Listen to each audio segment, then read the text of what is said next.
မြတ်ဘလို့ဖြစ်တော်သေးတယ်ကိုမြင့်မြတ်ကမဘူးကိုမြင့်တရုပ်ဆောင်တာပဲကိုမြင့်မြတ်ကအကုန်လုံးကိုလိုက်ပြီးဟာမရက်တောင်ခတ်ပေါင်းရေတိုက်ပေါင်းနဲ့အကုန်လုံးလေ miss တွေနောက်မှလမ်းလျှောက်တယ်ဟိုဇကာအဲယုံကျင်လို့ရှိရင်ကြည့်ပါအဲခန်းမှာဆိုအကုန်လုံးဝင်ပူးပြီးတော့မေ့လဲကုန်ကြတာဖြစ်မှန်လေးဆိုတာဘာပြောရလဲမသိဘူးနော်အပြင်မှာအော်အဲ့ဒါဥကင်းလိုက်မပါဘူးအဲ့နေ့ကမပါဘူးအဲ့နေ့ကကျွန်တော်တို့ဥကင်းလိုက်ရဲ့ miss ပွဲစပြီးဖွင့်နေတာလေ miss တွေကြောင့်မိတ်ဆက်ပေးပါအောင်ဆိုတဲ့အချိန်မှာအဲ့ဒီမှာဟိုဟာသူတို့ဟွာကြီးတွေစောင်းထားတာလေးပါလေအမေမင်းနဂရိုင်းဝစ်ဆောင်ကျွဲကျွဲပါလေအဲ့ဒီမှာသူကကိုမြင့်မြတ်ကအဲ့ဒီဟာကိုကြည့်ပြီးဝင်ပူးသွားတာအဲ့ဒီအချိန်မှာအနောက်ကလူတွေအကုန်လုံးအဲ့ miss တွေလမ်းလျှောက်တဲ့သူတွေအကုန်လုံးအကိုတက်ကုန်တာဟုတ်လားမိလဲကုန်ဘေဘော်တက်ကုန်ပုံလေးဝင်ပူးကုန်ကြဟောမသိတက်ကုန်လို့ဆိုဘေဘော်မြတ်ကိုပဲတက်ကုန်ဝင်ပူးကုန်ကြအကုန်လုံးပြစ်တယ်အဲ့ရေတော့ကျွန်တော်မပါဘူးအကုန်လုံးရက်တောင်နေကိုပဲနေစင်းဟုတ်တယ်မလားဟုတ်တယ်ဇက်အဖွင့်ဇက်ရဲ့အဖွင့်မှာဆိုတော့အဲ့ဒါလေးတွေကဟုတ်တယ်အမတ်တရပဲအကုန်လုံးလေးပြောပြန်တော့ကြားလိုက်တယ်ဥက္ကလန်အဲ့စီးမှလည်းမပါဘူးဒီကွယ်ငါခွင့်ပြုချက်မရပဲစီးနေတာဘယ်သူလဲဒီကဘာလို့ဘာယူထားတာလဲမင်းတော့ကွာဒီနေကိုအပိုင်းစားတယ်ဆိုတော့မသိလိုက်ဟုတ်တယ်အဲ့လိုကိုမြင့်မြတ်ကမဘူးကိုမြင့်တရုပ်ဆောင်တာပဲကိုမြင့်မြတ်ကအကုန်လုံးကိုလိုက်ပြီးဟာမရက်တောင်ခတ်ပေါင်းရေတိုက်ပေါင်းနဲ့အကုန်လုံးလေ miss တွေနောက်မှလမ်းလျှောက်တယ်ဟိုဇကာအဲယုံကျင်လို့ရှိရင်ကြည့်ပါအဲခန်းမှာဆိုအကုန်လုံးဝင်ပူးပြီးတော့မေ့လဲကုန်ကြတာ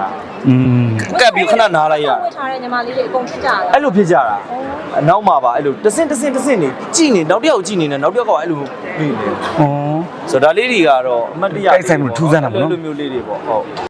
ကျွန်တော်ကကြတော့ဒီကိစ္စတွေကကျွန်တော်အမြင်ပေါ့နော်ကျွန်တော်တို့ကထီးတွေးလို့လည်းမရဘူးဟိုမျက်လုံးနဲ့လည်းမမြင်ရဘူးဆိုတော့မယုံလို့လည်းပြောလို့မရဘူးဟုတ်တယ်ဟို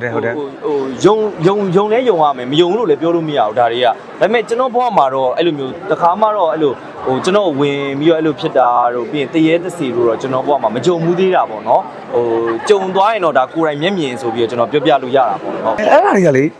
ပြောလို့မရဘူးတခါကြားလို့ရှိရင်လေဟိုနေ့ကဆိုရင်ကျွန်တော်ဒါတိုက်ဆိုင်လို့ပြောပြတာပါဟိုနေ့ကကျွန်တော်ပွဲကတယ်ဗမာကလည်းဆိုတော့ဇလွန်မာကတော့ကျွန်တော်တို့ကပွဲစားထွက်ပြီဆိုရင်ပကန်းနဲ့အပြူတော်နဲ့ကတာပေါ့အပြူတော်ကြီးနဲ့ပကန်းနဲ့ကရှေ့အပြူတော်ကတော့မပါဘူးပကန်းကျွန်တော်စပြီးတော့ပကန်းပုံထွက်လာတယ်ကျော်လေးကျော်မင်းလေးပါပေါ့ကျွန်တော်စထွက်ပြီးတော့ပကန်းကတဲ့အချိန်မှာအောက်ကအဲ့အလူအမဝင်ပူးပြီးတော့ဟိုကျွန်တော်တို့ကတာရက်လိုက်ရတယ်အဲ့ဇလွန်မာလေဇလုံးမှာအလူမတွေကတက်ရောက်ကအဲ့လိုဝင်ပူးပြီးတော့ကျွန်တော်ပထမဘာဖြစ်သွားမလဲဟိုမော်ပြီးတော့သတိလစ်သွားတယ်ကျွန်တော်မဟုတ်ဘူးအဲ့မှာအဲ့လိုဝင်ပူးတာမျိုးတွေ့ခဲ့ရတော့ဒါသူတို့ရဲ့ဘယ်လိုခေါ်မလဲဆိုတော့ဟိုကျွန်တော်နတ်စကားနဲ့ပြောရဲဆိုတော့လိပ်ပြာလှလို့ဘာလို့အဲ့လိုမျိုးလေဖြစ်ကောင်းဖြစ်မှာပေါ့နော်ဟိုအဲ့တော့မယုံဘူးလို့လေကျွန်တော်ကအကန့်အနေနဲ့တွားပြောလို့မရဘူးဒါတော့သူကနဲ့သူဟိုသူတို့အစွဲတွေပါရှိရလဲဖြစ်ကောင်းဖြစ်မှာပေါ့